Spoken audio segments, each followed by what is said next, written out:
están más que invitados no solamente a participar el día de hoy, sino a seriamente considerar que este grupo de profesionales del derecho, con un interés, especialidad, dolor y ánimo municipalista nos hace converger aquí, pues que ojalá les sea de beneficio la plática y de estímulo para que se animen y se afilien.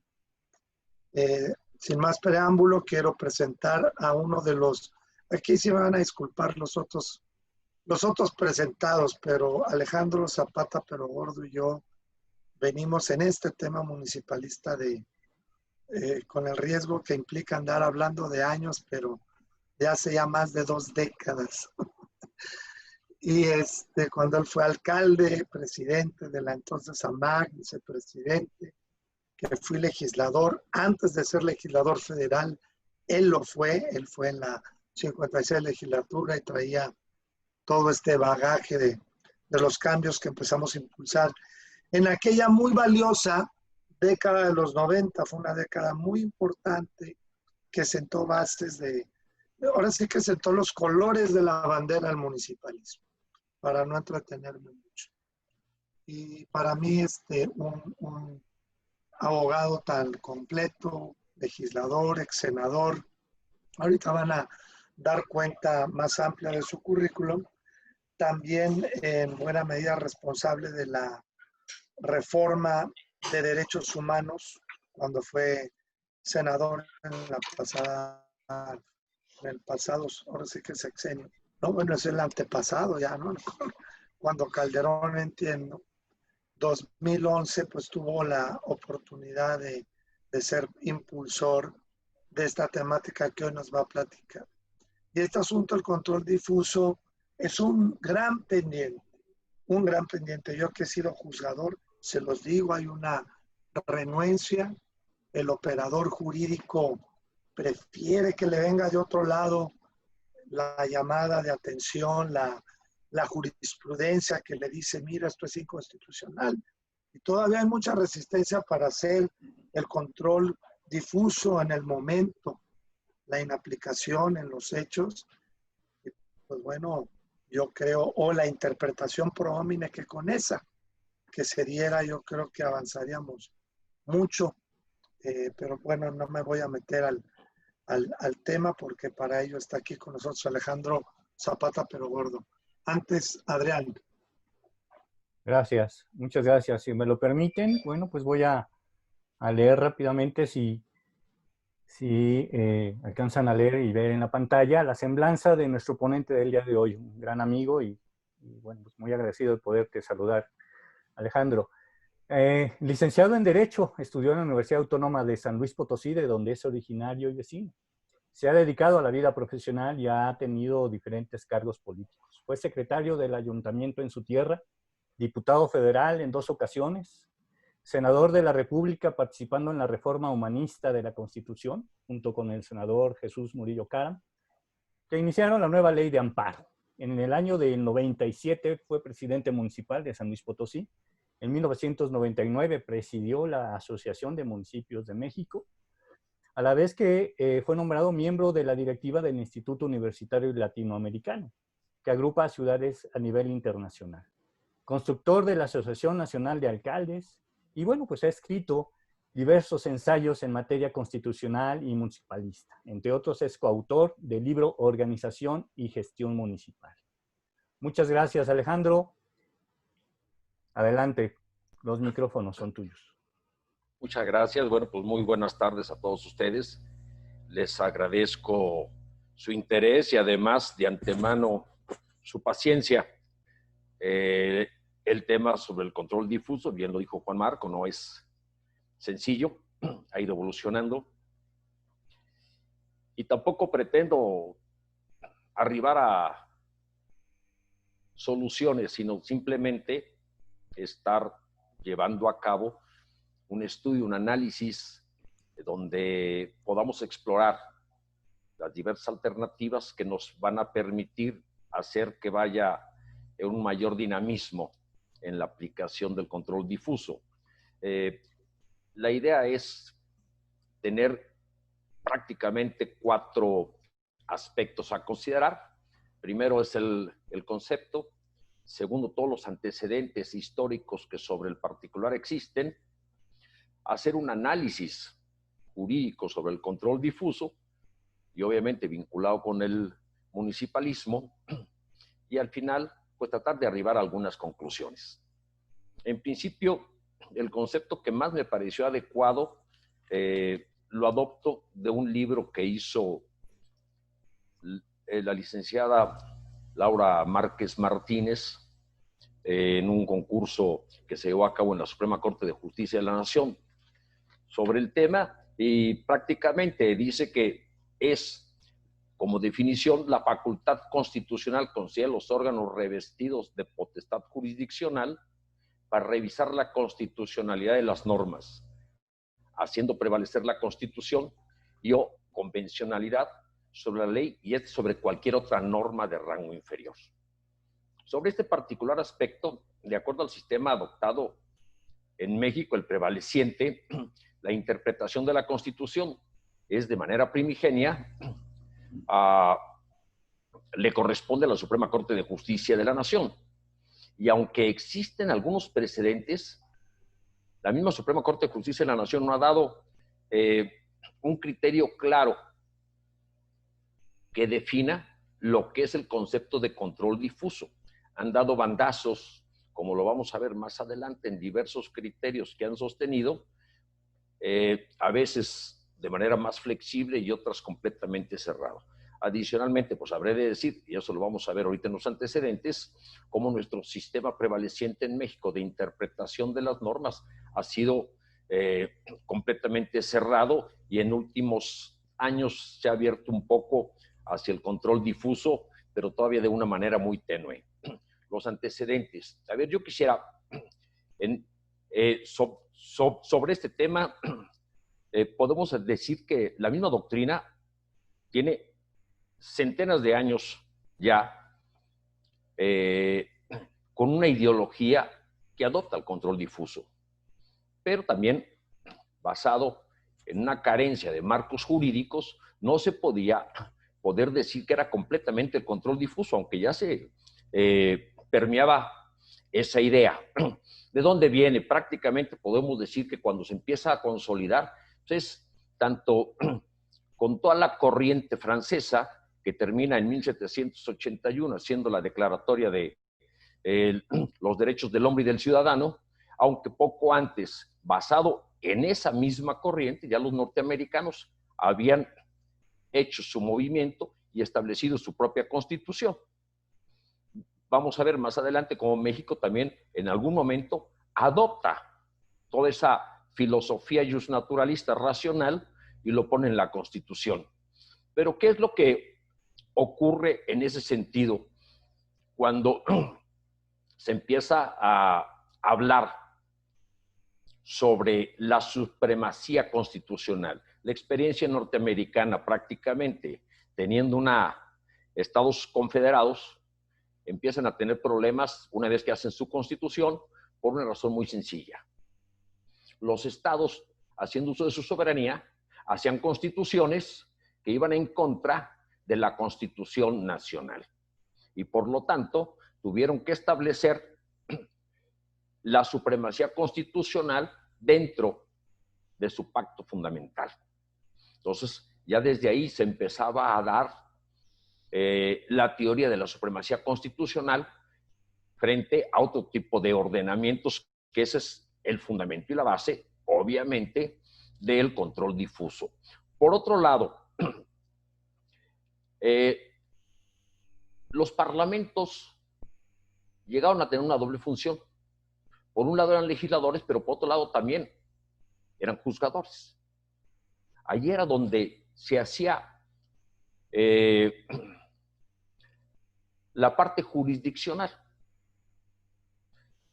Y una de las cuestiones que podíamos ver era que se dejaban llevar por la presión del momento, ocasionando una gran distorsión en la interpretación de las diversas normas jurídicas, razón por la cual se fue conformando el Poder Judicial encargado ya específicamente de la función de administrar justicia a través de un sistema de impartición con reglas formales, permitiendo la interpretación de la norma en su amplia extensión. Yo pongo un ejemplo luego sobre este punto, que lo narra muy bien en un episodio de un libro que a mí me encanta, que se llama La columna de hierro, escrito por Taylor Cadwell, donde en uno de los pasajes narra cómo Cicerón, haciendo uso de su posición en la tribuna y defendiendo a una persona que estaba acusada por no haber pagado impuestos inmobiliarios, hace una defensa extraordinaria que bien podía interpretarse que rayaba en la aplicación del control difuso, porque al no haber pagado sus impuestos inmobiliarios podía tener, obviamente, una dura pena. Y la interpretación que da Cicerón dice que ese artículo donde se establece la carga tributaria va dirigido a extranjeros y no a ciudadanos romanos, porque se habrán de acordar todos ustedes, compañeros tribunos, que se llevó a cabo con la finalidad de que no vinieran a apoderarse de nuestras tierras personas extrañas. Y entonces estaba haciendo una interpretación precisamente de la ley para que fuera inaplicada en tanto que se estaban afectando derechos fundamentales de su defendido. Ganó el caso, siendo además un extraordinario jurista y un muy buen orador. Pero estamos hablando de una inaplicación de una ley que finalmente eso es de lo que se trata el control difuso.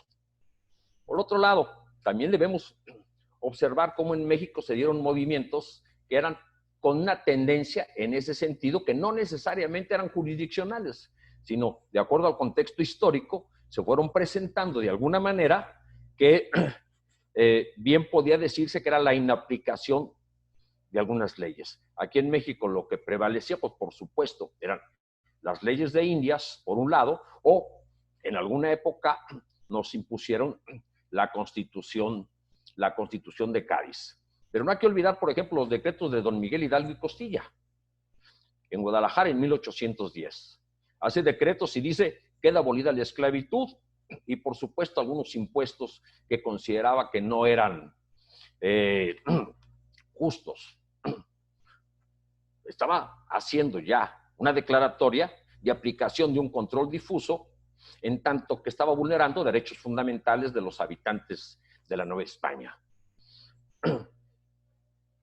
Habría que recordar los sentimientos de la nación y la Constitución de Apatzingán en 1814, que constituyen antecedentes importantes, toda vez que expulsan del marco jurídico todas aquellas normas que consideraban afectaban los derechos fundamentales de los ciudadanos. Pero lo importante y lo trascendente es que ya empezaba a permear toda una corriente filosófica para estar adoptando todo lo que es la doctrina justnaturalista racional. De ahí siguieron otras muchas constituciones, la del 24, la del 36, la del 43, pero yo creo que lo rescatable de la Constitución de Apatzingán es que su artículo 130 ya decía de la inviolabilidad de la Constitución, es decir, la supremacía de la norma fundamental. Hay otras cosas que sería importante también rescatar. La ley de amparo, 1847, ahí se dan dos cuestiones fundamentales.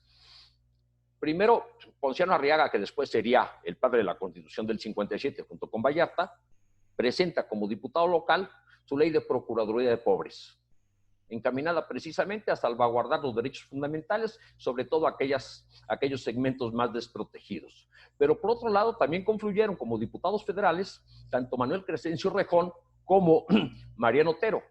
El primero de ellos, considerado el precursor de la ley de amparos, que ahí sí es un medio de control constitucional, pero por otro lado, Mariano Otero, que fue el constructor real de lo que es la figura del amparo, con su teoría de la relatividad, que obviamente en el control difuso se va a apreciar en toda su extensión, junto con otros medios de control constitucional. Esa parte se da en el 47. En el 48 se hace la primera sentencia de amparo. Y la primera sentencia de amparo, no me cabe la menor duda, se utilizó el control difuso. Pues si bien es cierto que el juicio de amparo es desde un punto de vista de control cerrado, también lo es que en ese momento no había reglas procesales para poder llevar a cabo todo el desarrollo de un procedimiento de esa naturaleza, pero el secretario del juzgado, en funciones de encargado del despacho, es el que hace una resolución de amparo diciendo contra un mandamiento de un gobernador que condenó al destierro a un ciudadano, dice, yo te voy a amparar, no me importa que no haya leyes de carácter procesal para desarrollar el juicio de amparo en sí, sino que se están vulnerando derechos fundamentales que vienen en la Constitución y por lo tanto yo no puedo dejar que se aplique ese mandato. Y fue obviamente sigue siendo importante e histórico esa resolución donde inaplica un mandato de un gobernador, de una autoridad, porque finalmente eso es el control difuso, la supremacía constitucional, pero vamos a ver también una serie de mecanismos que tienen que utilizarse para que pueda operar. Donde más claramente se puede ver es en la Constitución del 57. Sus creadores, Ponciano Arriaga y Vallarta. Ahí se adopta una filosofía justnaturalista racional y además se basa en la Declaratoria Francesa de los Derechos del Hombre y del Ciudadano. Tuvo muchas fallas esa Constitución, pero desde el punto de vista dogmático es impecable, porque ahí sí ya se empieza a referir a el reconocimiento de los derechos fundamentales de las personas y la forma en que se puedan proteger esos derechos. Hay diferencias sustanciales después con la del 17, que la vamos a ver enseguida, nada más que sobre esto, por primera vez cuando se habla del control difuso en la Suprema Corte de Justicia, lo hace Vallarta, 1781, siendo presidente de la Suprema Corte de Justicia de la Nación. Resulta que había un procedimiento que se había hecho en Chihuahua, precisamente en el municipio de Hidalgo, donde habían metido a la cárcel a unos campesinos porque no querían seguir trabajando para un hacendado. Y como había una ley que los obligaba en ese estado a que trabajaran para el hacendado, pues entonces resulta que al llevarse su procedimiento penal, el asesor, que no era otra cosa más que el proyectista de ese juzgado, hace un proyecto diciendo, por más que existe esa ley, están por encima de esa ley todo lo que son los derechos fundamentales de las personas.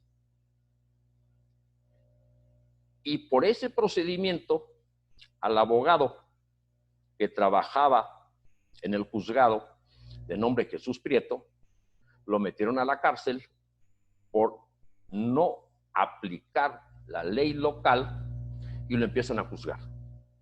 Y el amparo finalmente, o el asunto llega a la Suprema Corte de Justicia de la Nación y ahí Vallarta empieza a decir,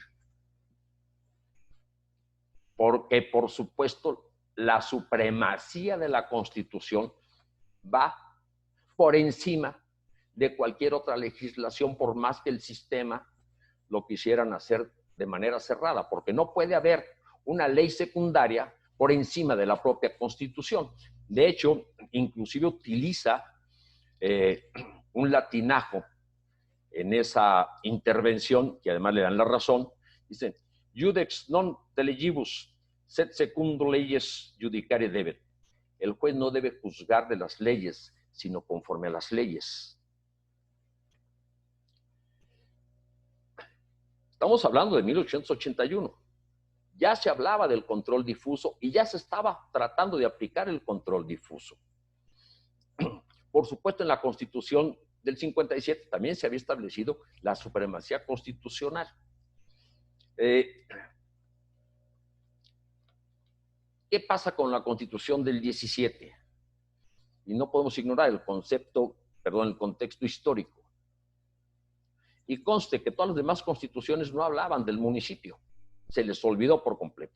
lo daban por hecho como una cuestión de carácter natural, pero no lo tomaban en consideración como una institución política importante. La del 17 creo que tuvo avances y tuvo retrocesos, porque desde el punto de vista de darle reconocimiento al municipio, de los cuales hubo fuertes debates ahí con Heriberto Jara, porque no se le dio la dimensión que podía haberse merecido. Y por otro lado, en cuanto al avance en los derechos sociales, fue fundamental. No así en la concepción filosófica que adopta esa Constitución, que es la parte que se denomina positivizante, es decir, un exacerbado positivismo. Mucho de eso fue inclusive inspirado en un libro de Emilio Rabasa. Emilio Rabasa ni siquiera estaba en México, estaba exiliado en Nueva York en aquella época, pero que se llamaba La Constitución y la Dictadura. Emilio Rabasa había estado muy metido en todo lo que era la parte jurídica en la época porfirista y además reconocido en ese sentido de forma muy sólida, impulsor inclusive de la Escuela Libre de Derecho. Pero el constituyente de Querétaro toma como base fundamental esa parte positivista, exacerbada, radical, y la implanta en la Constitución del 17. Así pues, entonces empezamos a ver un sistema cerrado que impedía lo que era la aplicación del control difuso, en tanto que solamente había los medios de control constitucional y por lo tanto esa circunstancia basado en el control difuso era imposible llevarse a cabo desde el punto de vista procedimental y desde el punto de vista legal, constitucional. Y así prevaleció. Gabino Fraga, en los 40s, trató de impulsar nuevamente el tema para someterlo a debate, pero no tuvo ningún eco. No se le dio apertura en ese sentido. Después fue ministro de la Corte, pero ya no habló sobre esa parte, y poco a poco fue evolucionando todo el tema hasta llegar finalmente a la reforma en el 2011 de la Constitución.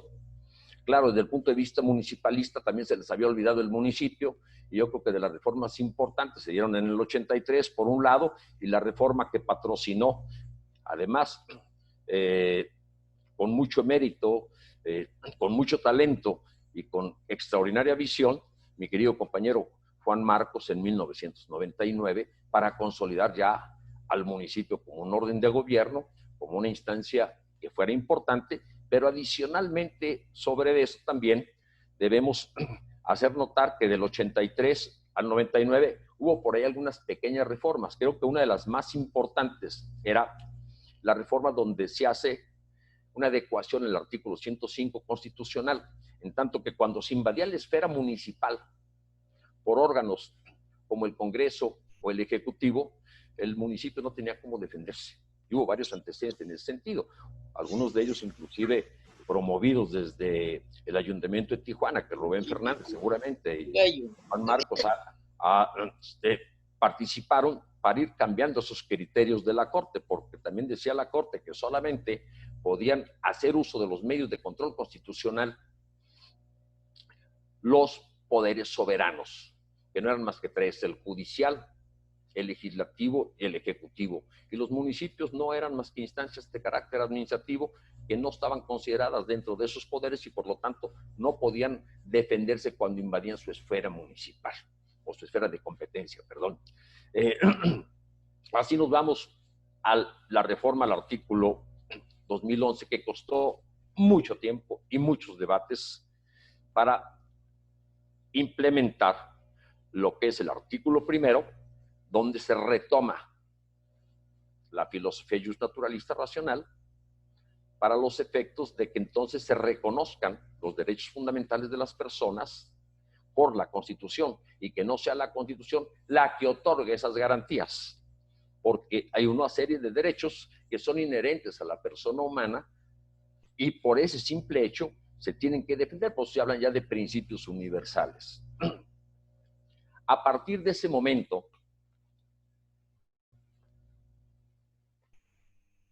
Y vaya que costó mucho trabajo ir construyendo la redacción, pero ahí ya se dice que entonces todas las autoridades, en el ámbito de sus competencias, deben, para no equivocarme, se los leo. Todas las autoridades en el ámbito de sus competencias tienen la obligación de promover, respetar, proteger y garantizar los derechos humanos de conformidad con los principios de universalidad, interdependencia, indivisibilidad y progresividad. En consecuencia, el Estado deberá prevenir, investigar, sancionar y reparar las violaciones a los derechos humanos en los términos que establezca la ley. Y obviamente, la interpretación conforme, que viene en el párrafo previo, las normas relativas a los derechos humanos se interpretarán de conformidad con esta Constitución y con los tratados internacionales de la materia, favoreciendo en todo tiempo a las personas la protección más amplia. Si observamos desde esa perspectiva la reforma, el artículo primero y obviamente el artículo 133, que habla de la supremacía constitucional, nos vamos a encontrar como consecuencia que están obligadas las autoridades a utilizar el método del control difuso de la Constitución cuando se estén vulnerando derechos fundamentales. Más adelante, cuando hagamos el análisis, vamos a poder ver con mayor claridad cómo, cuándo y quiénes.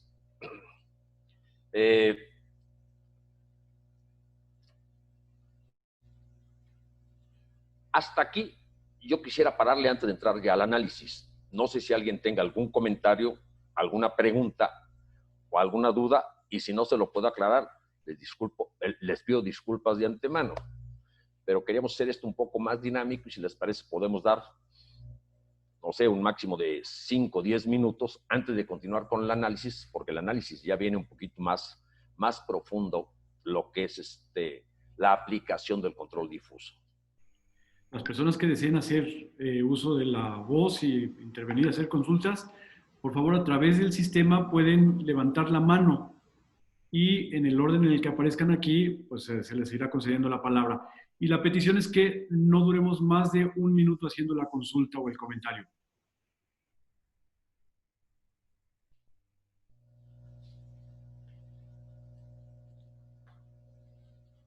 Creo que Verónica Reyes está, perdón, Jessica Reyes, te vimos que estabas hablando, pero no sé si es con nosotros.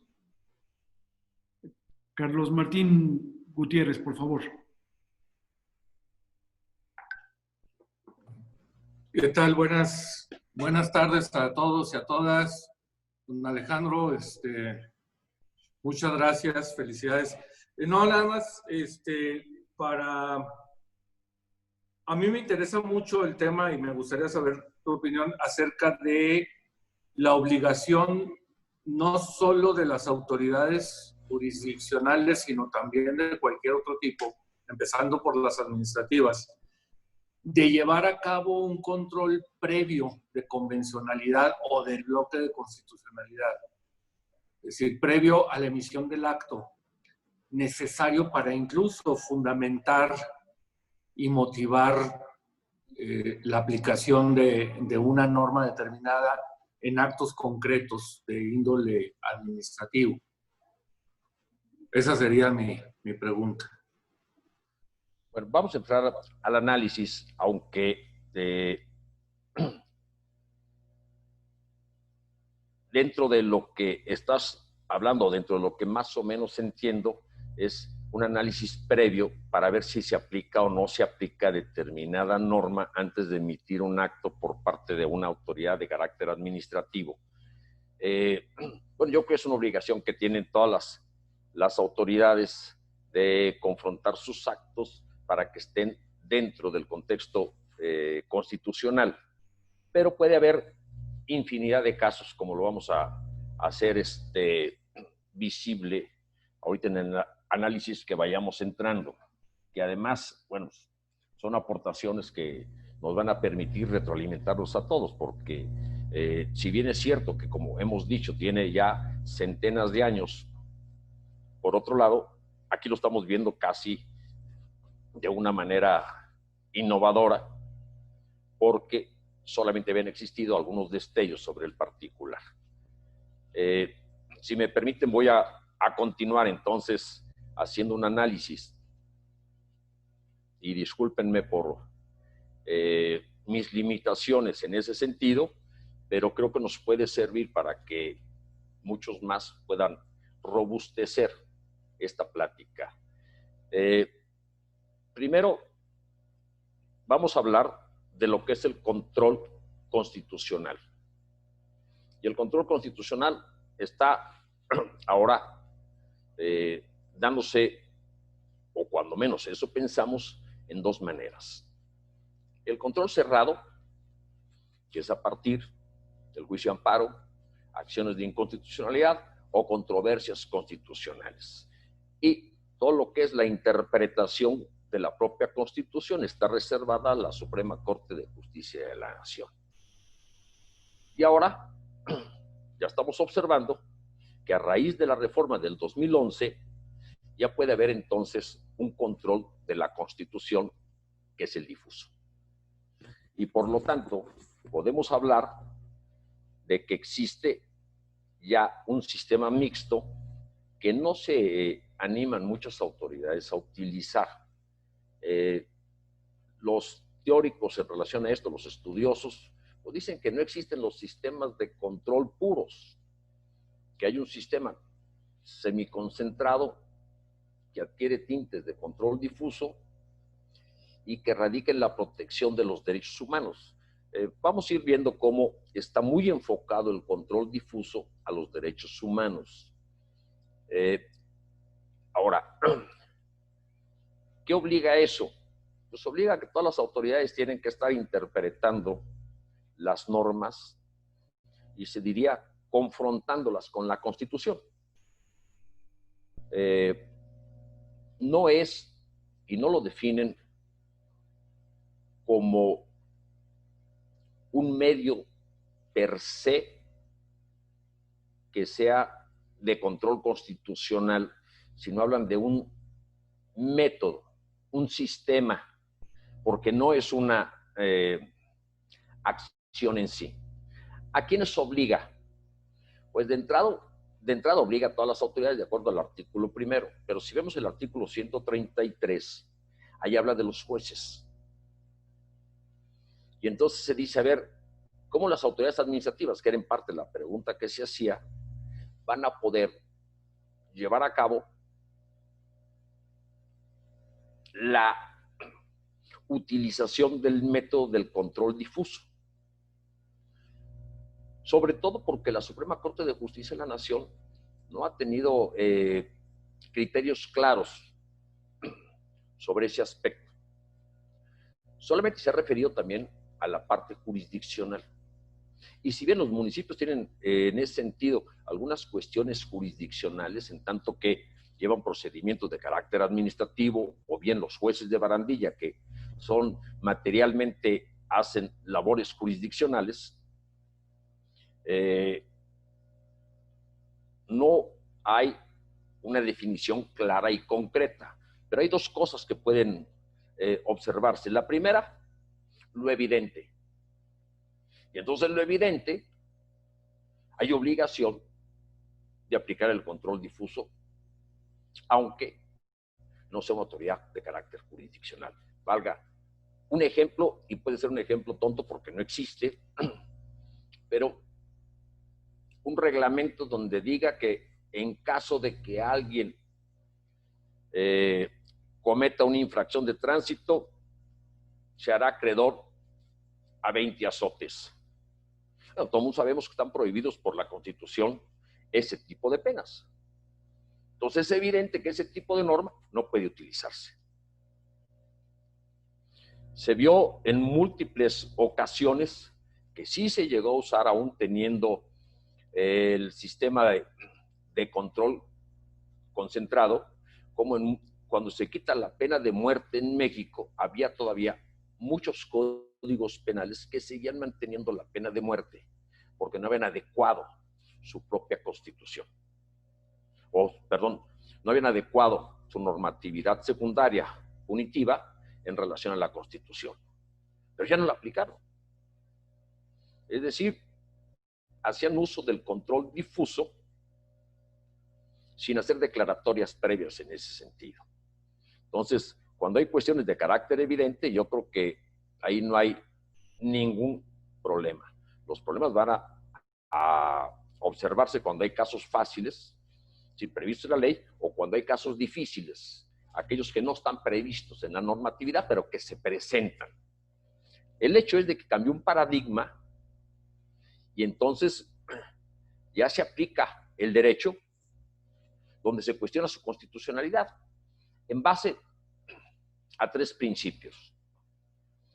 Primero, el apego al principio constitucional de supremacía, la Constitución por encima de todas las demás leyes. Segundo, que es lo que se está utilizando, pero que no necesariamente tiene que ser de esa manera. Creo que puede ampliarse un poco las cuestiones, pero bueno, vamos a tardar en ese sentido. La protección de los derechos fundamentales, es decir, los derechos fundamentales son la base de las constituciones. Y la tercera, la aplicación del criterio. ¿Qué se hace con todo esto? Miren, primero, que a la Constitución ya se le da una fuerza vinculante a través de los medios de control, ya sea el concentrado o el difuso. 2, que son susceptibles de aplicarse directamente en sistemas de derecho público y en casos de particulares.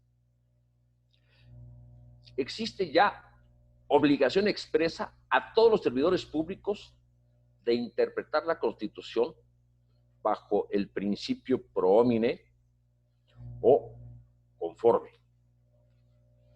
La interpretación extensiva de la Constitución, de manera que pueden extraerse múltiples normas y principios que están implícitos. Luego yo pongo un ejemplo, por ejemplo, valga la redundancia, pongo un ejemplo. El derecho a la información. El derecho a la información proviene de un derecho, que es el derecho de la libre expresión. Pero si la Constitución dice que yo tengo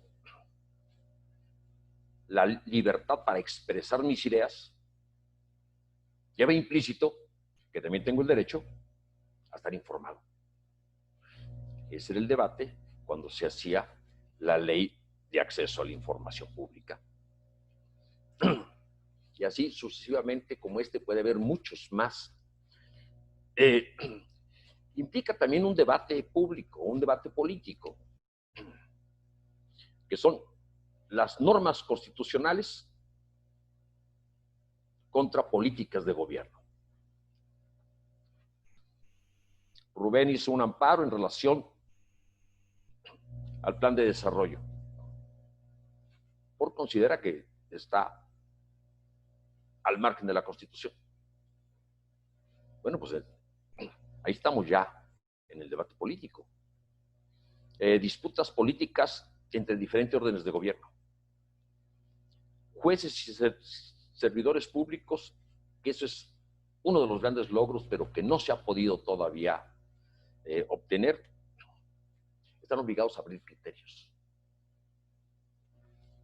Y el modelo de reglas ahora incluye también un modelo de principios. Las normas legales están requiriendo ya una justificación a través de la corretibilidad entre derechos y deberes. Y un modelo que se debe sustentar en la ponderación. Validez distinguible entre la norma formal y la material.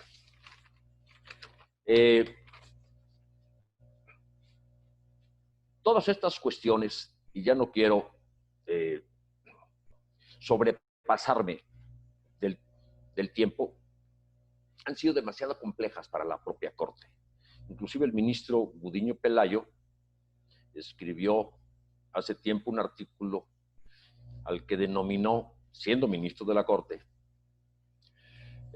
lo confuso del control difuso,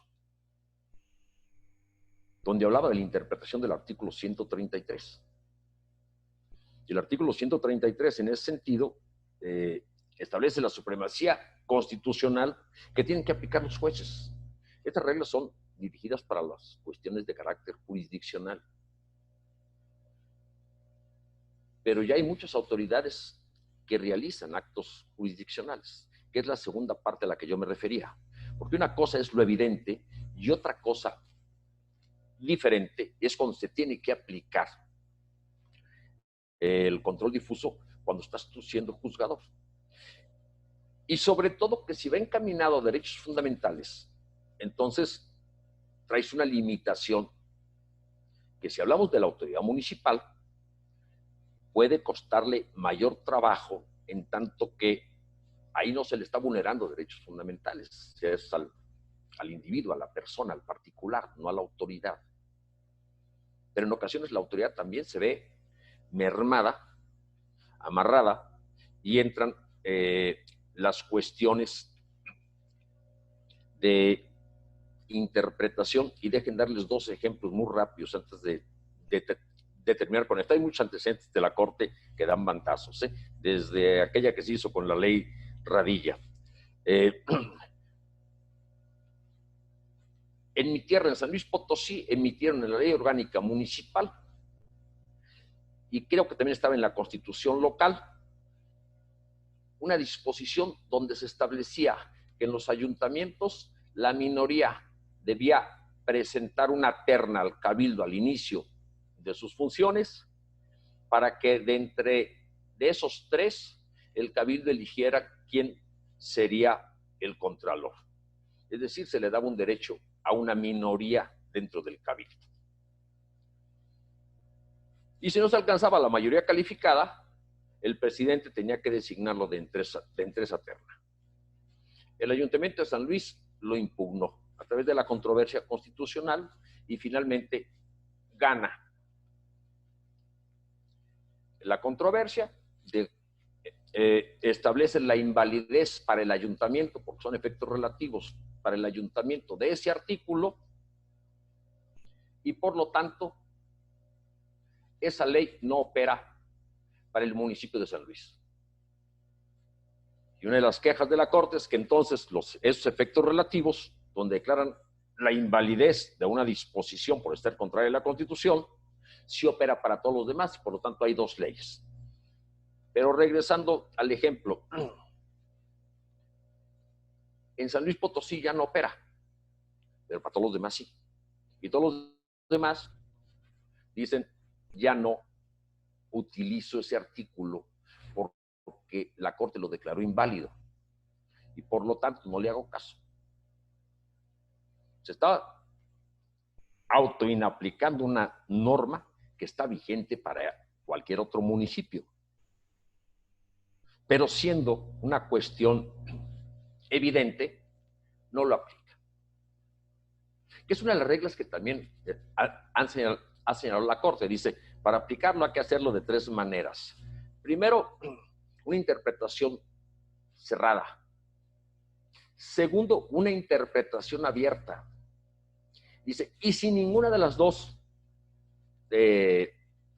pasa el filtro constitucional, la aplicación del control difuso. Pero no hay que olvidar también otra cosa. La jurisprudencia también forma parte del marco legal. Y entonces en la jurisprudencia han determinado ya vamos a decir, la inaplicabilidad o la declaratoria general de inconstitucionalidad de determinada norma,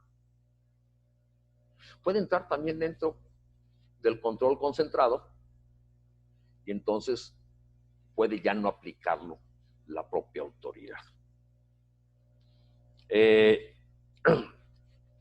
Como estas partes podemos encontrar muchos más ejemplos y vamos a seguir debatiendo sobre el particular. ¿Qué pasa desde el punto de vista municipal? Yo creo que puede utilizarse en 3 aspectos hasta ahorita, y seguramente habrá algunos que son más creativos y con buenas tesis jurídicas que puedan abonar sobre esta parte. 1, sobre lo evidente, no hay problema por la supremacía constitucional. En aquellas partes donde el ayuntamiento opera en materia jurisdiccional, puede aplicarlo. Y los jueces de barandilla, que no nos cabe la menor duda que efectivamente, y así lo dice la Corte, tienen funciones materialmente jurisdiccionales, también lo pueden aplicar. Todo va encaminado a los derechos fundamentales en base al artículo 1 y obviamente a la interpretación que se ha dado al artículo 133.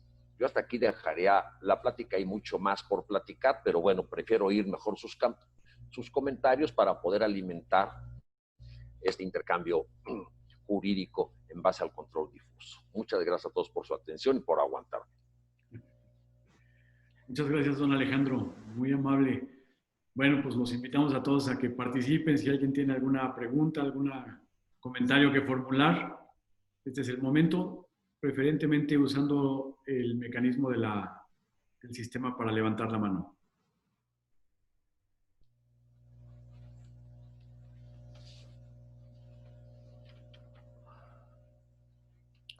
Diana Salinas, si eres tan amable. Después Diana Salinas de Hidalgo. Joaquín Gerardo González también levantó la manita. Sí, gracias. Pues buenas tardes. Pongo atención y bueno, pues al ver las posibilidades de la interpretación del artículo 133 constitucional y vemos que pues tienen que imperar en el entorno y esta instauración de este control difuso pues tiene beneficios permanentes a la misma Constitución, pero también, pues, también hay algunos riesgos, y de esos riesgos, ¿cuál nos puede mencionar que pueden existir? Gracias. Alejandro, ¿prefieres ir contestando una pregunta por pregunta? Mira, nada más iba a hacer los comentarios porque estaba pensando que efectivamente se me olvidó hablar sobre los riesgos, por eso viene muy a modo lo que dijo Diana. Hay una autora, Elena, apellido extranjero, Hinton, creo que se llama, donde habla de los riesgos, y los riesgos puede ser que haya excesos o defectos en la interpretación. Elena Hinton, descoordinación, que haya multiplicidad de interpretaciones. En realidad, una vez que se aprobó la reforma constitucional en el 2011, hubo la intención de hacer una legislación secundaria para que existiera un registro en la aplicación del control difuso. Lamentablemente, no se quedó más que en proyecto, porque sí puede existir anarquía en ese punto, y no necesariamente puede llegar todo a la Corte o a los tribunales federales.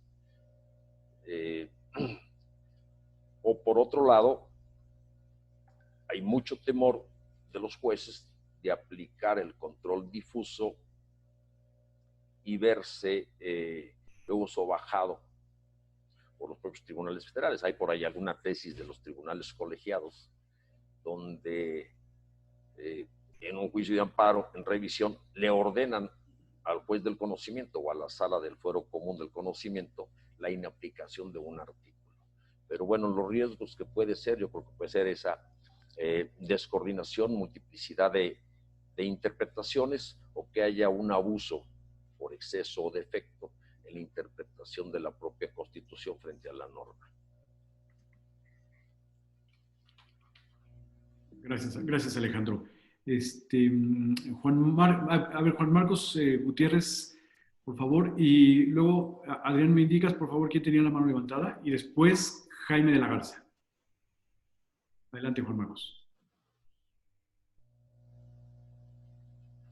Listo. No, pues bueno, yo creo que una de las insistencias que va a haber es esta de los riesgos de la mecánica, pero yo sí me quiero pronunciar a favor de que nos corramos esos riesgos al de no hacerlo. Miren, por ahí es probable, lo bueno es que no colegió conmigo, pero invitado a esta sesión, creo que va a estar el doctor Alonso Pérez Becerril. Estoy viendo aquí si está o no está. Me amenazó con que iba a participar. Bueno, él también fue magistrado, al igual que yo, del Tribunal Administrativo Federal. Y él colegiaba en otra sala. Y en mi experiencia fue, les diría, tristemente tímida, tristemente poca, pero sí les puedo platicar algún asunto tratándolo de hacer equivalente a lo que se vive en la vida municipal, comentando por el riesgo que se preguntaba ahorita, comenzando por el riesgo. Claro que a título de control difuso de derechos humanos se puede fomentar corrupción. Claro que se pueden afectar los derechos de uno en perjuicio de otro. Ojo, que para mí, en el ejercicio, si me invitaran a hacer un manual, es decir, oye, más allá de la teoría general de que en todo derecho siempre va a haber una yuxtaposición, ¿no? Incluso en etéreo, ¿no? La sociedad. Lo primero que tienes que descubrir es que si al hacer el control difuso afectas de manera inmediata, irremediablemente a otro. Porque les tengo noticias. Ustedes, como mexicanos interesados en el derecho y en la política, habrán dado seguimiento a la famosa Ley Bonilla. Supongo que saben de lo que les estoy hablando. Háganle así con la mano para darme una idea de cuántos estuvieron enterados de ese desastre. La Ley Bonilla fue un intento atroz de darle efectos a una elección después. Bueno, deben de saber ustedes que la Ley Bonilla es el producto desesperado de una intentona que hizo el gobernador electo de un control difuso que se lo concedieron. Un tribunal electoral estatal le dijo, sí, tienes razón, que te hayan acortado, mano, el periodo a 2 años es injusto, viola tus derechos humanos. Esto lo sabe poca gente en México. La gente cree que Bonilla llegó, ya ganó la elección y pidió que se le ampliara el plazo. No, ya lo había intentado por esta ruta. Entonces, ¿dónde queda, dónde dejan los operadores jurídicos la institución del control difuso cuando cometen un exceso como este? Que no fue distinto al del legislador que posteriormente le regaló. Hacen un control difuso desentendiéndose de los derechos de los otros candidatos y de la ciudadanía en general, para decirte, tú tienes derecho a gobernar 6 años porque 116 dice que hasta. Y ahí te van 6 años. ¿De acuerdo? Entonces, claro que los riesgos ahí están.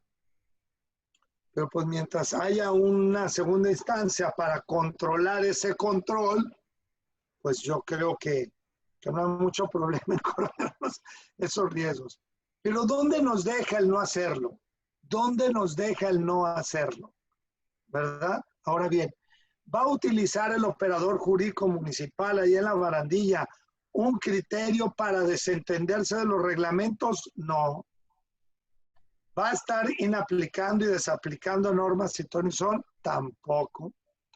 Pero la verdad, no hay ni criterios ni lineamientos. No he visto un ayuntamiento que se aboque a generar una instancia de revisión, de consejo, bueno, un ombudsman municipal que pudiera sugerir, oye, aquí hay esta contrariedad. Y miren ustedes, en el universo de tanta normatividad, sí nos encontramos en el día a día con muchas situaciones jurídicas en donde el funcionario sí pudiera optar. ¿Optar por qué? Por la primera regla que nos regaló esa valerosa reforma de 2011. Si tienes contradicción de normas, opta por la que le beneficie más. 1, 2, si tienes 2 interpretaciones, interpreta la que más le beneficie.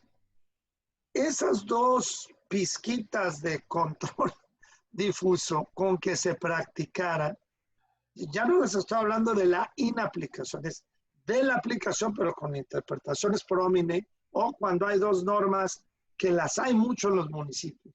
Es que acá dice, pero el manual también, y ya no para entrar en circunstancias de jerarquía normativa, simplemente con que se hiciera en las disyuntivas ese ejercicio de ir optando, mucho avanzaríamos en ese primer trámite del control difuso. Y a mí me parece finalmente que los ayuntamientos pudieran generar, como lo ha hecho la Corte, bien guardadas las proporciones, alguna normativa para decirles cómo le pueden ir a entrar, cómo se pueden ir aproximando esas interpretaciones en el acto concreto, para no caer en el error que al rato nos haga ir en la contrarreforma y al rato tener a legisladores diciendo que se está abusando de eso. Y ese riesgo es real.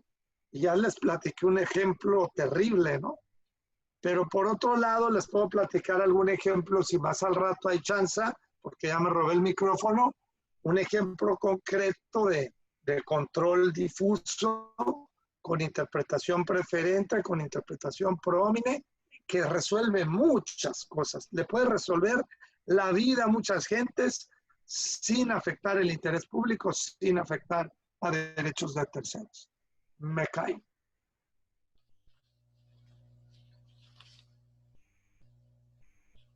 Next. Gracias, presidente. Vamos a concederle, bueno, Alejandro, perdóname si quieres contestar ahorita o No, yo coincido con lo que dijo Juan Marcos. Podemos continuar y hacemos comentarios sobre el particular.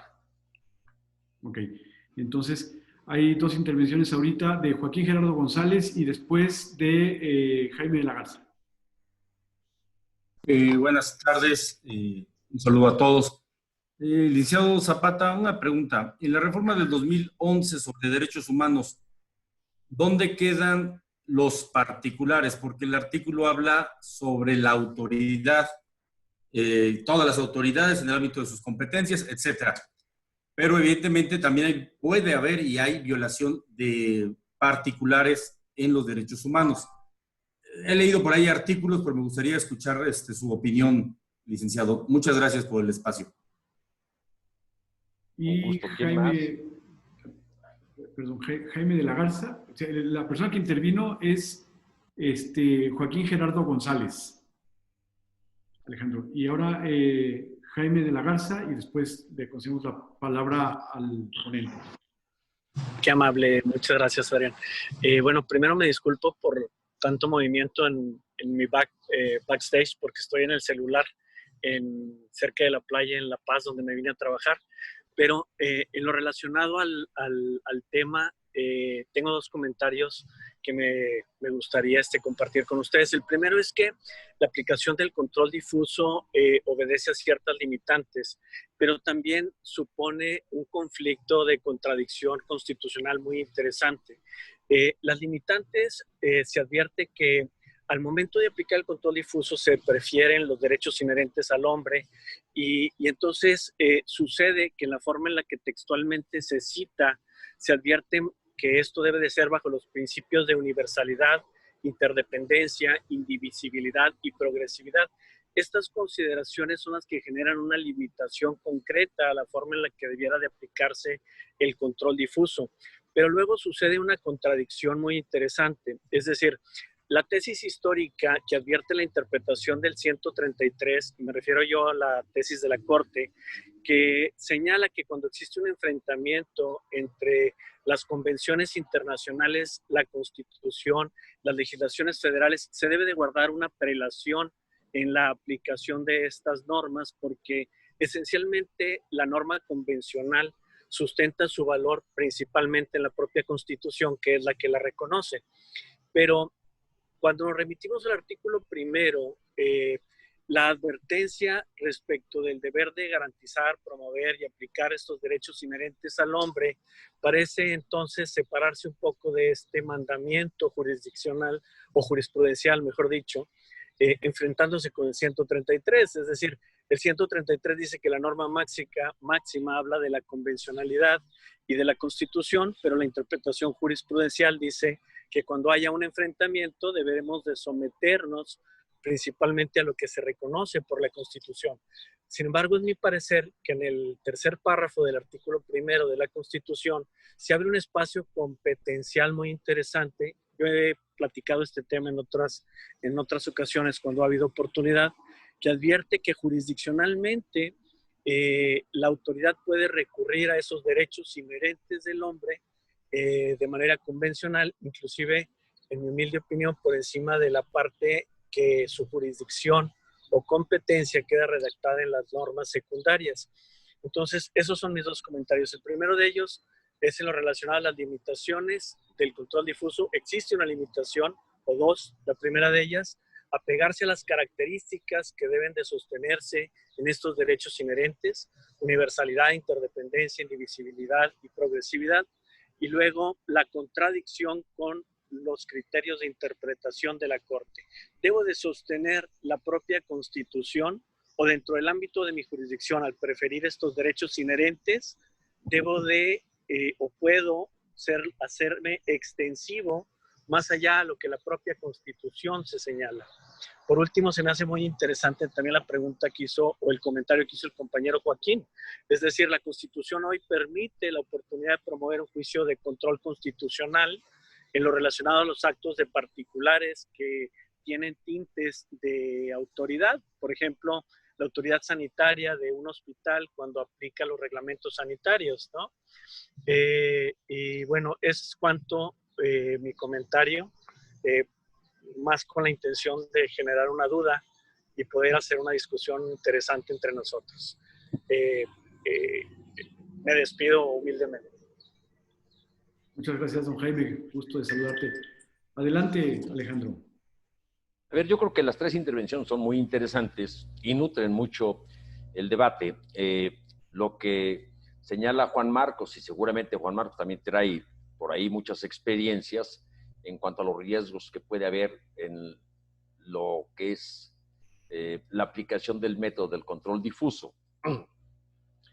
Sin embargo, yo creo que lo importante aquí es que la reforma constitucional ya tiene una filosofía que le da sustento, que es el naturalismo racional, y que eso permite, cuando menos, tener la posibilidad de evitar abusos o excesos en contra de un particular, aunque también abre la puerta para los abusos y excesos de las propias autoridades en otros sentidos, y es parte de lo que se ha señalado por muchos autores en cuanto a los riesgos existentes.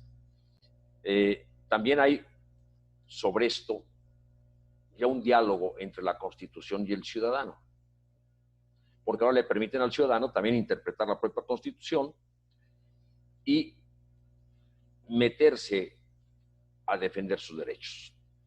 Lo que señala Joaquín, y ya no escuché bien el nombre, creo que es Germán, Así es.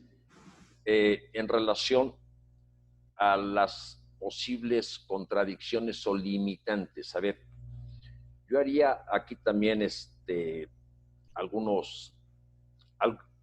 algunas referencias, porque se están dando fenómenos de particulares que se equiparan a autoridades.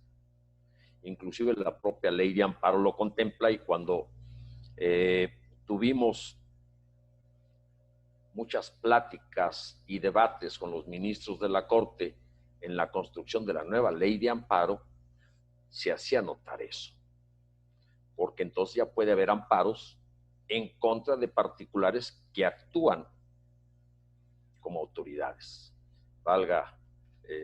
Hablábamos de las universidades, o hablábamos de la Comisión Federal de Electricidad, o una serie de esquemas que finalmente son particulares, pero actúan como autoridades en ciertos momentos.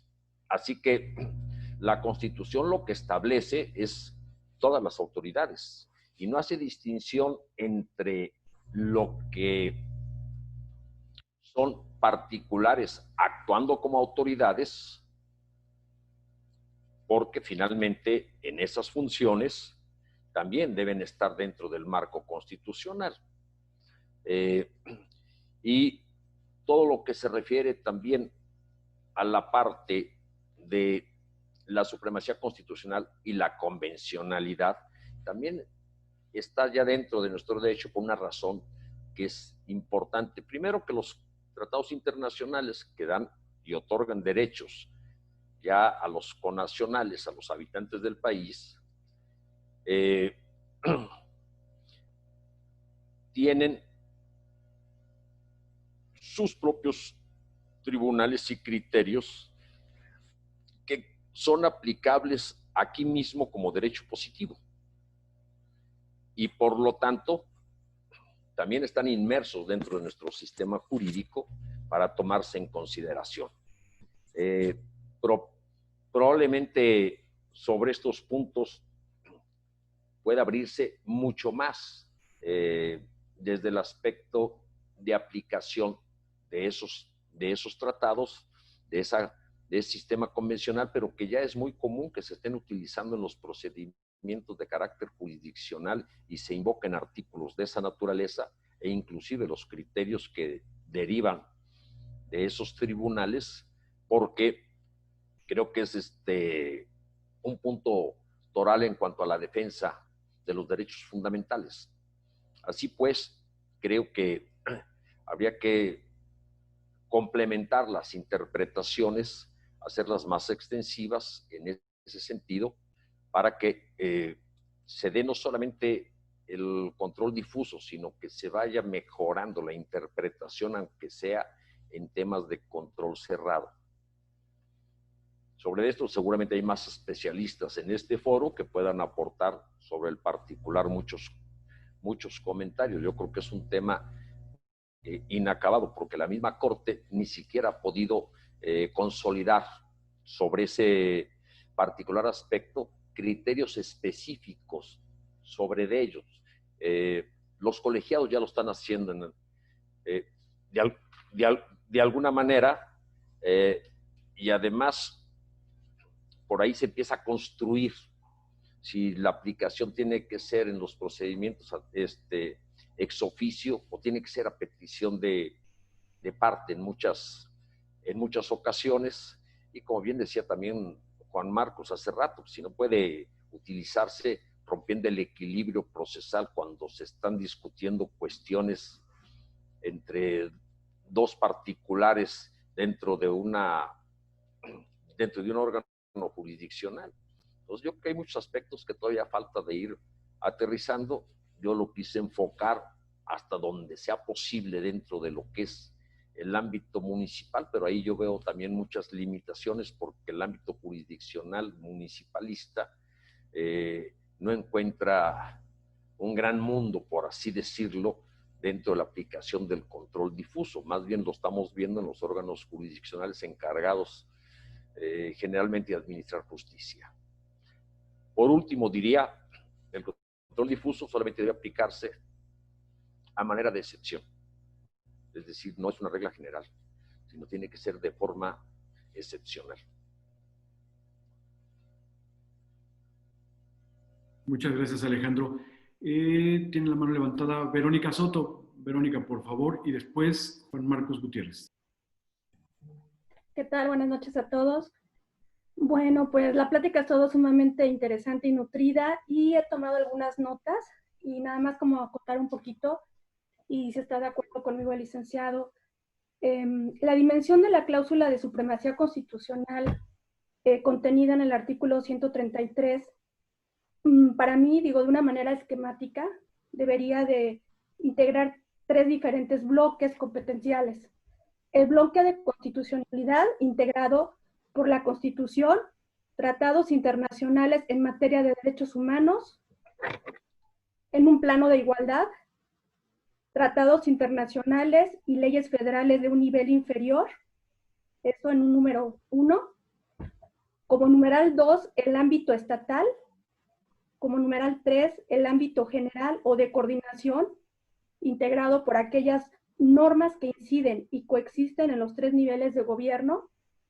Y finalmente, creo que también podríamos encuadrarlo ahí en el ámbito municipal, por lo que hace al 133 constitucional. Es como una forma de conclusión de lo expuesto por el licenciado.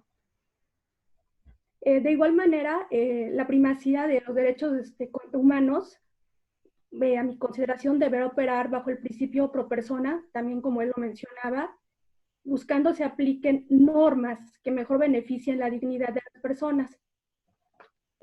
Por mencionar un ejemplo, si el licenciado está de acuerdo conmigo, si en un caso concreto existe una posible controversia entre un reglamento municipal y una ley estatal, y aquella salvaguarda de una mejor forma la vigencia de un derecho fundamental, será esta quien deberá prevalecer, o bien, en su caso de que una constitución local proteja de una mejor forma algún derecho, esta tendrá prioridad de la aplicación. Digo, eso es mi opinión y va un poquito entrelazado a lo que un abogado preguntaba hace rato. No sé si está de acuerdo, licenciado. Gracias.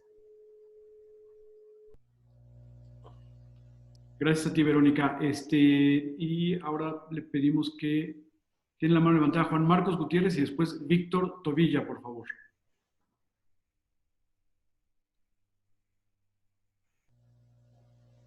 Mira, déjame al final porque es más que nada una propuesta, un ejemplo que les voy a dar y una propuesta que voy a hacer ya hacia el cierre. Que se agoten todos y por favor para el cierre me dejas. De acuerdo. Víctor Tobilla, por favor, bienvenido. Hola, ¿cómo están? Muy buenas noches. Mi apreciación va en el sentido de que en el ramo municipal, las autoridades jurisdiccionales que pudiesen determinar algún argumento para la solución de un conflicto, el control difuso se encuentra en la mayoría de los estados y la mayoría de los municipios cerrados, derivado de que todos los actos de la autoridad son válidos hasta que un tribunal jurisdiccional los declare nulos. Aunque tú puedas observar que exista la violación de derechos fundamentales a través de estas resoluciones administrativas, jurídicamente no los puedes aplicar porque estarías violentando reglamentos municipales y leyes estatales derivado de la supremacía constitucional. Si bien es cierto, nosotros tendríamos que aplicar la Constitución por encima de todas estas leyes, también lo es que tenemos candados municipales o reglamentaciones municipales de responsabilidad administrativa en el caso de ser omiso de la aplicación de los mismos. Mi comentario va en ese sentido. Considero yo que debería de buscarse a través de los legisladores estatales, constituciones estatales y reglamentos municipales la obtención de estos, de adoptar este control difuso a los ordenamientos municipales. Nada más. Gracias. Juan Marcos, ¿quieres intervenir ahorita o que conteste el ponente? Mira, a mí me parece que para que cierre Alejandro, yo quería, porque es dentro del tema, ¿no? Luego hacemos la presentación del reconocimiento. Mira, este tema es tan importante, tan trascendente, que yo sí voy a proponer de plano una segunda, si no es que tercera sesión, en la que derivemos en una especie de taller de casos concretos. Creo que por habernos metido a discutir esto ya nos amolamos y ahora le entramos.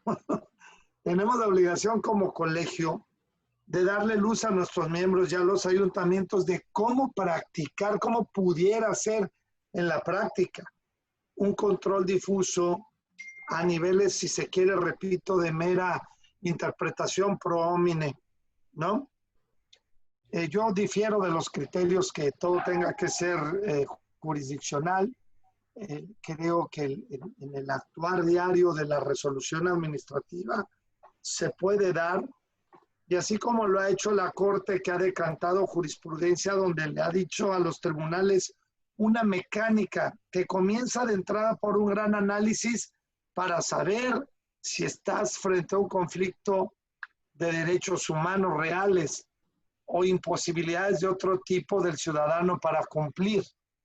porque el grueso es, oye, viola mis derechos humanos, que me hagas dar 3 vueltas al ayuntamiento porque me falta este documento. Definitivamente que no.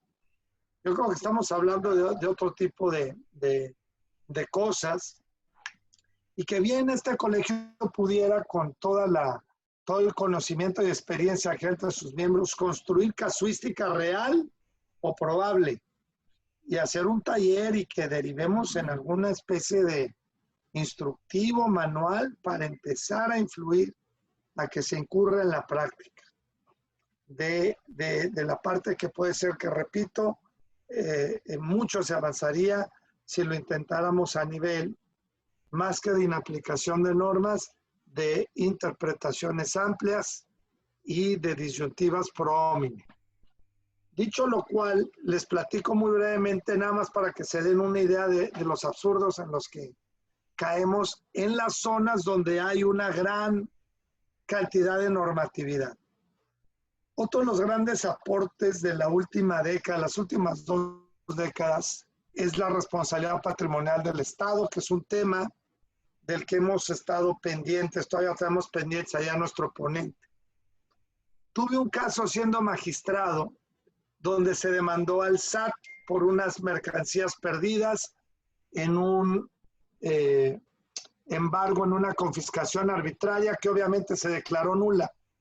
Viene el particular en juicio contra el rechazo de la responsabilidad patrimonial del Estado, la federal, la que viene en la ley federal de 2004, cambiada en el 2007, que ya saben ustedes, es una petición en sede administrativa, cuya insuficiencia o negativa da lugar al juicio administrativo federal. Y el dato es que aduanas, el SAT, decía, no, a mí no me aplica esa ley, porque la misma ley dice que se tienen que aplicar las leyes especiales, y la ley del SAT tenía y tiene todavía un régimen de responsabilidad patrimonial del Estado, pero limitado a tres hipótesis. Violación de jurisprudencia, un par de más, ahorita no recuerdo, pero 3 cuestiones así de casuística tipo SAT. Pero resulta que esa ley viene desde el 97. Quedó, en mi opinión, en aquella ponencia en la que fui magistrado, estaba derogada, en opinión de otros, coexistía. Pero la interpretación pro homine que hicimos, que era la que más le beneficiaba al ciudadano, era de que eran recursos, en todo caso, optativos. Irse por la responsabilidad patrimonial en el modo antiguo o en el modo más amplio que tiene la actual ley, que es de 2004, que se reformó en el 2007. Ojo, me refiero a la ley, porque la reforma constitucional viene desde 2002, la que dio con el régimen de responsabilidad patrimonial del Estado. Hoy por hoy tenemos. Entonces, en un ejercicio muy somero de control constitucional que simplemente consistió en advertir, aquí hay 2 normas que al parecer están en contradicción, no lo están. Interpretamos que como se dieron las reformas y no hubo todo el cuidado en la parte transitoria, y sigue vigente la ley del SAT en ese apartado, pero esta otra norma beneficia porque es más amplia. Al particular, se anuló la resolución que tuvo por desechada la petición que hacía aquel particular, ordenándole al SAT que le diera entrada con base en la ley más amplia. Hasta ahí terminó el ejemplo. Pero ese ejemplo yo se los garantizo, que los ayuntamientos en licencias, en actas, en concursos, en un montón de cosas, va a estar presente. Desde la problemática de normas añejas, hasta la que platicaba ahorita la compañera que me precedió en el uso de la palabra, de decir, oye, está en contra de la ley estatal, pero la norma municipal es más beneficiosa, recordando que ya tenemos un bagaje importante de normativa municipal que no es inferior a la ley estatal, y ya lo dijo la Corte. en sus ramas autónomas. Perdón que me haya extendido, pero quizás estoy muy emocionado y lo único que quiero es tratar de transmitir esta emoción de que este es un tema toral que debe de abordar el colegio, y pues yo les quiero sugerir que no lo dejemos aquí. De esta gran exposición que nos ha hecho Alejandro, pudiéramos pasar perfectamente a un tema de un taller y de cosas más amplias. Adelante, Hugo. Muchas gracias, presidente. Pues tienes la palabra, Alejandro. Bueno, después de escuchar, obviamente regreso entonces a la primera parte, a la definición, que les había hecho el comentario que yo no estaba completamente convencido de la definición, pero es prácticamente la única que se ha construido sobre la facultad constitucional, concedía a los órganos revestidos de potestad jurisdiccional para revisar la constitucionalidad de las normas, haciendo prevalecer la Constitución y convencionalidad sobre la ley y sobre cualquier otra norma de rango inferior. Porque también coincido de que no necesariamente tiene que darse en órganos jurisdiccionales. Algunos autores que han tocado el punto simplemente le han dado un poco la vuelta, pero siempre diciendo en cuanto a que no puede haber una ejecutoria de inaplicación, sino simplemente la inaplicación per se. Por eso yo hablaba de casos evidentes. Verónica hace una muy buena sistemática de división en relación a la supremacía constitucional, los tratados o las convenciones a que se refiere el artículo 133, y luego ya lo divide en la relación por la jerarquía. Coincido en que no necesariamente tiene que darse aquí una jerarquización de leyes para ver cuál es la que impera. Sabemos que hay dos, que esas normas son supremas, la Constitución y los tratados.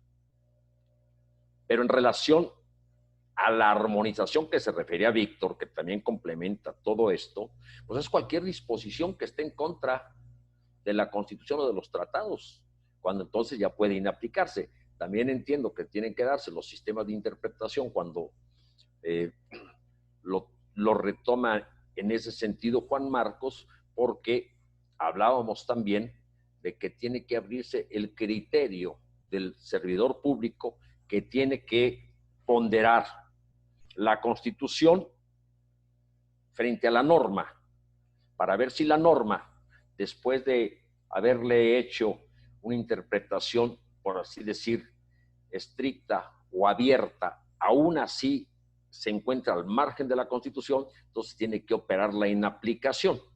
Pero es un tema inacabado, es un tema que tiene que abordarse en mayor amplitud, y aunque coincido con Juan Marcos en que se tiene que ir formando un taller y a lo mejor empezar a dividir un poco la temática que se desprende de aquí, también creo que es fundamental que la Suprema Corte de Justicia de la Nación empiece a pronunciarse ya en conceptos y definiciones mucho más claras, porque le ha ido dando la vuelta en muchas ocasiones a partir del 2010 en adelante. Han sido mucho más dinámicos los tribunales colegiados que la propia Suprema Corte de Justicia de la Nación. Y es un tema, con todo lo que tenemos ya de legislación en México, que se va a ir encontrando cada vez con mayores asuntos sobre eso.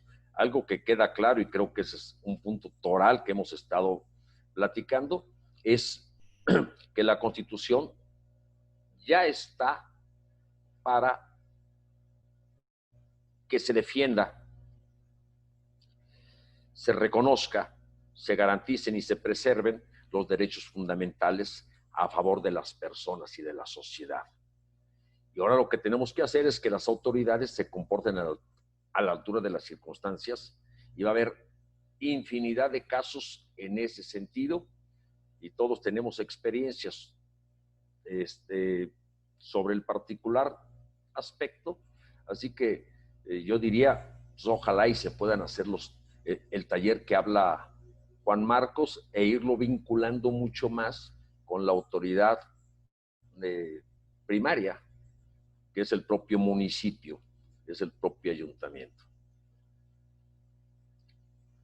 Muchas gracias, Alejandro, muy amable. Te agradecemos mucho la ponencia. No hay más manos levantadas hasta donde se ve. Ahora les voy a pasar, por favor, una lámina. Les voy a poner aquí en el chat déjenme ver si lo controlo esto. Sí, aquí está.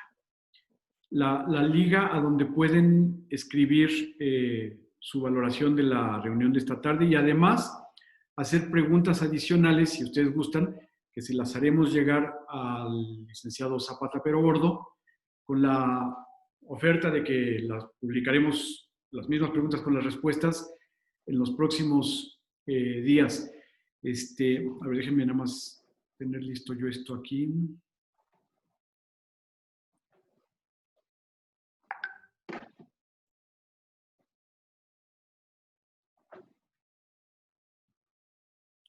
Ahí está. En esta liga, por favor, tomen nota y les rogamos muy puntualmente a todos que lo hagan, porque además nos sirve para saber quiénes están regresando recurrentemente a estas sesiones y nos será de mucha ayuda porque, bueno, se agiliza el proceso de ingreso, en fin. Y además hacerles una muy, muy atenta invitación a los que sean profesionales del derecho, inclusive a los que no siéndolo tengan alguna actividad relacionada con el derecho en el ámbito municipal, para que se acerquen al colegio y vean algunas actividades, inclusive la integración formal como miembros. Pues no hay nada más que comentar ahorita, Juan Marcos. Sí, solamente para hacer presentación del reconocimiento electrónico a nuestro ponente. Adrián, si pudieras exhibir, por favor, el documento. Ya está ahí. Y bueno, como ya había anunciado en la sesión pasada, esta ya es nuestra segunda sesión en la que presentamos muy ad hoc reconocimiento electrónico hasta en sus firmas, muy representativo de los tiempos que vivimos, pero con mucho sentimiento de gratitud. El Colegio Nacional de Abogados Municipalistas otorga el presente reconocimiento a don Alejandro Zapata Pero Gordo por su destacada ponencia en este tema del control difuso de la constitucionalidad en los municipios, foro virtual difundido en redes sociales e internet en la fecha de hoy, firmada por su servidor y por Hugo González, que es nuestro secretario y controlador implacable en el uso del Zoom. Muchísimas gracias, Alex. Te llevas un aplauso, pero pues no lo oyes porque estamos cerrados. Muchas gracias. Y bueno, ya como un comentario al margen, quiero hacer enojar al sector Yucatán. Me asusté cuando estabas hablando de los precursores del juicio de amparo, porque tuve un compañero yucateco que llegando a la legislatura 57, en paz descanse Rafael Ramírez, decíamos Cachicha, Peniche, Castilla Peniche, me decía, ¿y quién consideras tú que es el padre del amparo? ¿Vallarta o Crescencio Rejón? Pues yo, pues es que creo que fueron diputados federales juntos. Pero se te olvida que la Constitución yucateca, cuando se separaron. Entonces sí quiero recordarles que el sector de la otra península es muy sentido al respecto. Mira, la Claudia Valencia está muerta de la risa. Y no queremos ser precursores de una nueva separación. No, excelente tu ponencia, de veras, Alex. Muy agradecidos quedamos todos. Y pues nos vemos pronto. No sé si, bueno, en breve les mandamos la siguiente convocatoria. No, Adrián. Presidente, déjame comentar. La siguiente semana vamos a tener un tema. Perdón, si quieres primero tú, Alejandro. Ahorita comento yo. No, para platicar de la siguiente semana. Es muy rápido. Lo que pasa es que efectivamente en uno de los debates que tuvimos, el Chiel Rafael Rodríguez Barrera habló de el campechano Manuel Crescencio Rejón. Y los yucatecos, por supuesto que se molestaron porque había sido diputado local en Yucatán, donde se había incorporado algunas bases del juicio de amparo. Y efectivamente, Rafael Rodríguez Barrera dijo, a ver, lo que pasa es que en aquel entonces Campeche pertenecía a Yucatán. Dice, pero Manuel Crescencio Rejón era originario de Champotón, que está en Campeche. Así que ya se imaginarán el debate que existe entre los campechanos y los yucatecos por la adopción de uno sobre de los semejante paternidad. Así es. Muy bien. Bueno, adelante, Hugo, adelante. No, les iba a comentar que la semana que entra vamos a tener un tema muy interesante. Fíjense que, como seguramente todos ustedes saben, los que están dedicados a los temas municipales, saben que es responsabilidad del municipio regular el uso de suelo dentro de sus jurisdicciones, dentro de sus territorios. Sin embargo, hay unas instalaciones que siempre han quedado en una zona medio ambigua, que son las torres de telecomunicaciones, porque tienen una conformación muy rara, ¿no? Por un lado hay que concebir o hay que considerar a las torres por sí mismas como estructuras y por otro lado a las antenas de telecomunicaciones que albergan, ¿no? Las antenas de Telcel y de, en fin, de AT&T, inclusive las de televisión por cable, en fin. Entonces, esto ha creado una ambigüedad muy especial en materia de atribuciones del municipio, porque la federación tiene la atribución reservada de las telecomunicaciones. Entonces, sobre ese tema vamos a platicar la semana que entra, nada más ni nada menos que con uno de los el secretario general de la Comisión Federal de Telecomunicaciones, que es integrante del colegio y que nos platicará respecto a este tema. Entonces, estamos todos invitados. Por supuesto, lo haremos a través de los canales correspondientes, pero de una vez lo comentamos. Hay una mano levantada por ahí, pero ¿sabes qué, Oscar? Creo que ya se agotó un poco el tiempo. Te pido, por favor, tu comprensión. Y pues si no hay otra cosa, ya tienen ustedes ahí la liga para comunicarse con nosotros y nosotros estaremos en contacto con ustedes. A los miembros del colegio, muchísimas gracias por participar como siempre. A los integrantes, un abrazo a todos, amigos queridos. Muchas gracias, Alejandro. Y, presidente, si no es por otra cosa, damos por concluida la reunión. Gracias, hasta luego. Gracias. Saludos a todos. Hasta luego, buenas tardes. Discúlpame, luego. Oscar, acércate. Buenas noches. Hasta luego, buenas noches. Buenas noches. Gracias. Ay, claro. Buenas noches y gracias. ¡Arriba Yucatán! Arriba Yucatán. Arriba Oaxaca. Saludos, bye. Saludos. Muchas gracias a los que acuden de nuevo a esta noches, reunión. saludos Les agradecemos. desde Puebla. Y ¿quién es de Puebla? Alguien dijo por ahí de Puebla. Ojalá que le haya ido hoy muy bien.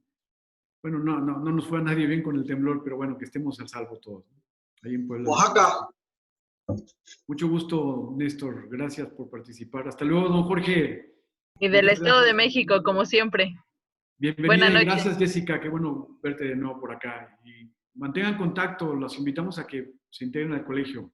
Los invitamos. Desde Verónica. la ciudad de Santiago de Querétaro. Gracias. Joaquín, muchas gracias. Muy amables. Oscar, ¿sí quieres comentar algo? Saludos, buenas noches, desde Pachuca, Hidalgo. ¿Quién es de Pachuca Hidalgo? Yo, doctor, a ver.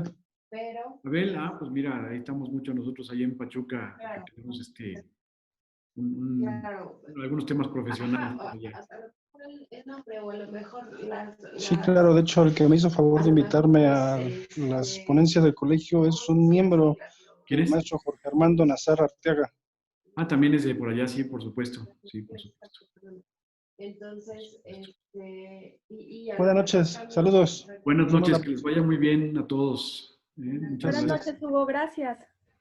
Muchas gracias, Verónica, que te vaya muy bien, mucho gusto de saludarte y gracias por las intervenciones. Bueno, vamos a... Buenas noches, muchas gracias, Felicidades, por la ponencia. Hasta luego. Ariadna, mucho gusto. Gracias, buenas noches, Ariadna. Saludarte. De Querétaro, creo que ya. Hasta luego, Oscar, no pierdas contacto. Ahí Está muy bien. Al margen de esto, la verdad es que no conocía esto. Yo me acabo de doctorar en la Facultad de Derecho de la UNAM Y mi tema fue de control de convencionalidad, que me mereció una mención honorífica ahí en la UNAM. Y me interesó mucho este aspecto del derecho municipal porque no está políticamente ni el diseño normativo nos permite hacer un buen ejercicio, porque creo, a mi consideración, que las autoridades jurisdiccionales está bien, pero ¿qué pasa con las autoridades administrativas? Ahí en la tesis que me gustaría compartírsela, seguramente la Biblioteca Central ya terminó las gestiones para que se proceda a su publicación. Pues yo hago esas críticas y podría ayudar mucho para dirimir algunas cuestiones que se vienen dando, ¿no? Y principalmente yo creo que sí podría ser en abono a estos ejercicios tan padres, la verdad, sobre estos tópicos, directamente sobre los municipios que se ven tan debilitados por la fuerza política, pues que nos priva, ¿verdad? Las fuerzas políticas que no tenemos un diseño normativo.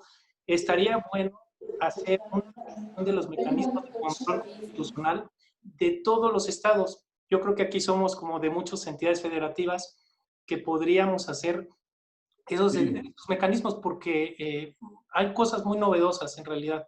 De acuerdo. Oye, pues tú me habías preguntado de cómo integrarte al colegio, creo, ¿no? Sí. Pues yo lo localicé por LinkedIn. Ok. Bueno, pues qué bueno. Okay. Ahí está el responsable de la página de LinkedIn, es Adrián Padilla, entonces qué bueno que nos hayas contactado a través de esa plataforma. Sí, y no te alejes, por supuesto, te invitamos a que te integres al colegio, hombre. Qué bueno que estés participando. Mándanos tus datos, Oscar. Mándanos tus datos de contacto. Sí, cómo no, claro que sí. En el WhatsApp les mando. Interesante tema. La verdad estoy muy orgulloso de que estos temas se eleven en los ámbitos municipales. Que el derecho municipal realmente no ha evolucionado a mi perspectiva. Y creo que hay muchos retos. Por ahí búscate una ponencia que fue hace como 2 meses, yo creo, 1 mes y medio, de la historia del derecho municipal en América, entonces te va a gustar. Por ahí debe estar, si no, contáctanos y te las mandamos ahí a través de Adrián. Y acercarlos con la facultad. El director de mi tesis doctoral fue don Fernando Serrano Migallón, estamos platicando sobre estos temas del derecho municipal y realmente creo que hay mucha precariedad en ese sentido, ¿no? Del desarrollo y del estudio de estos temas. Me parece que es bueno. Voy a dejarles mis datos y con mucho gusto yo estoy enteramente a las órdenes de cada uno de ustedes, por supuesto. Muchas gracias, Oscar. Muy amable. Bueno, pues entonces ya vamos a cerrar la sesión. Les agradezco mucho a todos. Hugo, participar. checa tu... Hugo. Carlos, a tus órdenes. No, checa el chat, te mandé un chat privado. A ver. Sí. Tiene que ver con la evaluación. Pero bueno, nos vemos. Gracias. Ok. Hay una fecha mal. Hay un error en la fecha. Sí, perdón. Sí, así es. Dile pues. Hasta luego. Nos vemos. Todos. Gracias. Hasta la próxima. Bye, bye.